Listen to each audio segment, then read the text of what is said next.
بسم اللہ الرحمن الرحیم۔ السلام علیکم۔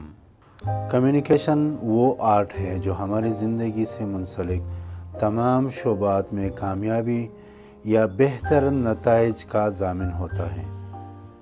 کمیونیکیشن یا بول چال روزمرہ زندگی سے منسلک کسی بھی شعبے سے ہمارا تعلق ہو، چاہے ہم میڈیکل سے ریلیٹڈ ہوں، چاہے ہم ٹیچرز ہوں، بزنس کمیونٹی میں ہوں یا کوئی بھی دوسرا پروفیشن ہو، کمیونیکیشن انتہائی ضروری عنصر ہے جو ہمارے روزمرہ امور میں بہترین نتائج لاتے ہیں۔ فرض کر لیں آپ کسی بڑے اجتماع میں ایک سامع کے طور پر بیٹھے ہیں اور وہاں کا اسپیکر، چاہے وہ مسجد ہو، چاہے وہ کوئی دوسری بڑی کمیونٹی ہو یا آپ کے بچے کا سالانہ اسکول کا فنکشن ہو، اچانک آپ کو سٹیج پر بلایا جاتا ہے اور آپ سے کچھ الفاظ کہنے کی درخواست کی جاتی ہے۔ ایسی صورتحال میں اکثر لوگوں کا خوفزدہ ہونا کوئی تعجب کی بات نہیں ہوگی، کیونکہ آج دنیا میں لوگوں کے سامنے بات کرنے کو سب سے سخت فن جانا جاتا ہے۔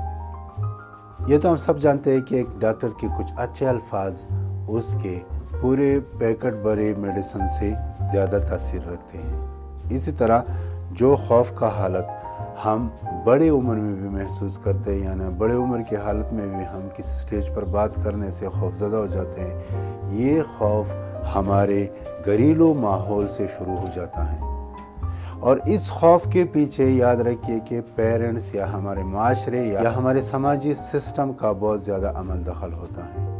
ہمارے بچے جب پیدا ہوتے ہیں، جب وہ چھوٹے عمر کے ہوتے ہیں تو ان کے ساتھ ہم کھیلتے ہیں، ان کے ساتھ ہم عجیب عجیب حرکتیں کرتے ہیں، لیکن جب وہ تھوڑا بڑے عمر کے ہونے لگتے ہیں تو اعلیٰ فصلاً وہ سارا سسٹم تبدیل ہو جاتا ہے۔ ان ہنسی مذاق کی حالت میں تھوڑی سی سنجیدگی آ جاتی ہے، آہستہ آہستہ ان سے بڑا ہونے کی توقع کی جاتی ہے یا ایسے کاموں کا جو اس عمر میں کی جاتے ہیں ان کا توقع نہیں کی جاتی۔ اب ایسی صورتحال میں جالنا، چھوٹی چھوٹی چیزوں پر بڑا ڈانٹ دینا، یہ ایک خوف کا حالت پیدا کر دیتا ہے۔ یہ چھوٹی عمر کا خوف ہمارے بڑی عمر تک ہمارے ساتھ بہت بڑا ہو جاتا ہے۔ اس کا باقی رہا سہا کثر اسکول میں ٹیچرز پورا کرتے ہیں۔ اپنے محترم ٹیچرز حضرات سے، ٹیچرز کا سٹائل بھی ہمیشہ سارے اسٹوڈنٹس کے ساتھ ایک قسم کا ہوتا ہے، جو کہ ایک بہت بڑی غلطی ہے۔ ایک ہی کلاس میں فرض کر لے 20 اسٹوڈنٹس ہیں، وہ 20 قسم کے مختلف انسان ہیں۔ ان 20 چھوٹے چھوٹے معصوم انسانوں کو ایک ہی طرح سنبھالنا منفی نتائج سامنے لانے کا ذریعہ بن جاتا ہے۔ فرض کر لے ایک اسٹوڈنٹ توجہ نہیں دے رہا، ادھر ٹیچر پڑھائی کر رہا ہے اور ادھر ایک اسٹوڈنٹ اپنے کتابوں کے ساتھ کچھ لکھ رہا ہے یا کھیل رہا ہے۔ میں چھوٹی عمر کی کلاسز کی بات کر رہا ہوں۔ ایسی صورتحال میں اس بچے کا توجہ حاصل کرنے کے لیے ٹیچر کو کچھ ایسا کرنا چاہیے جو عجیب ہو، جو بچے کا توجہ حاصل کر لیں، نہ کہ اسے ڈرائیں۔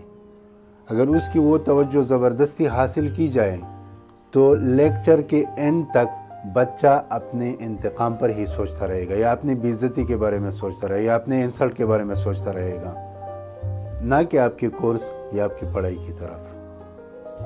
اسی طرح پیرنٹس کی ذمہ داریاں بھی وقت کے ساتھ بدلنی چاہیے۔ کمیونیکیشن کے پاور کے بارے میں اگر میں آپ کو بتا دوں، آج ہم انٹرنیٹ کے زمانے میں رہ رہے ہیں۔ اس انٹرنیٹ کے زمانے سے پہلے بھی ایک زمانہ تھا جس میں کچھ ٹائم بھی تھا۔ جی ہاں، وہ زمانہ ٹیلی ویژن کا زمانہ تھا۔ ہم سب اکٹھے مل کر ایک ٹیلی ویژن کے سامنے بیٹھتے ہیں۔ اس سے پہلے کا زمانہ ریڈیو کا تھا، اور ریڈیو سے پہلے بھی ایک زمانہ تھا جس میں کئی سارے لوگ آگ کے گرد اکٹھے ہو کر کہانیاں سنتے تھے۔ اب اگر ہم یہاں پر ایک بہت ہی بڑے مجمع کو لے لیں جو اس زمانے سے ہے، جس میں نہ تو ریڈیو ہے، نہ ٹیلی ویژن ہے، نہ انٹرنیٹ کا زمانہ ہے، جو آدمی کہانی سنا رہا ہے وہ آدمی لوگوں کے توجہ کیسے حاصل کرتا ہوگا؟ انتہائی معذرت کے ساتھ that need the perfect communication power. لوگوں کی توجہ حاصل کرنے کے لیے ایسے سپیکرز ہمیشہ ایسے صورتحال پیدا کر دیتے ہیں یا کہانی میں ایسا ہیجان پیدا کر دیتے ہیں، جیسا 3D فلموں کا وہ اثر ہم لوگوں نے آج کے زمانے میں دیکھا ہے، کیسے ان لوگوں کے ذہنوں میں اس کمیونیکیشن کا اثر پیدا کر دیتے ہیں۔ تو ایک پاورفل اسپیکر بننے کے لیے ہمیں ایز اے پیرنٹس پہلے سوچنا ہوگا کہ ہمیں اپنے گھروں میں کمیونیکیشن کے سٹائلز میں تبدیلی لانی ہوگی۔ اسی طرح اسکول میں ذمہ داریاں شروع ہو جاتے ہیں۔ یہ اپنے ذہن میں رکھیے کہ کمیونیکیشن یا اسپیکر آج دنیا میں سب سے سخت کام پبلک اسپیکنگ کو قرار دیا گیا ہے۔ Public speaking is the most difficult work today. اس کے لیے جرأت چاہیے۔ جرأت آپ نے خود حاصل کر دینا ہے۔ لوگوں کے سامنے بات کرنے سے گھبرائیے مت۔ لوگوں کے سامنے پرٹیکولر اسٹوڈنٹس کو کلاس روم میں مختلف چیزوں میں انگیج کر دینا چاہیے۔ انگیجمنٹ ہونا چاہیے، انٹریکشن ہونا چاہیے، لوگوں سے بات چیت کرنا چاہیے۔ انشاءاللہ العزیز کمیونیکیشن کے پاور کے بارے میں آپ کو کچھ اور ٹپس بھی فراہم کر دوں گا، جس سے انشاءاللہ العزیز ہم اپنے کمیونیکیشن کو اور بھی بہتر بنا سکیں گے انشاءاللہ۔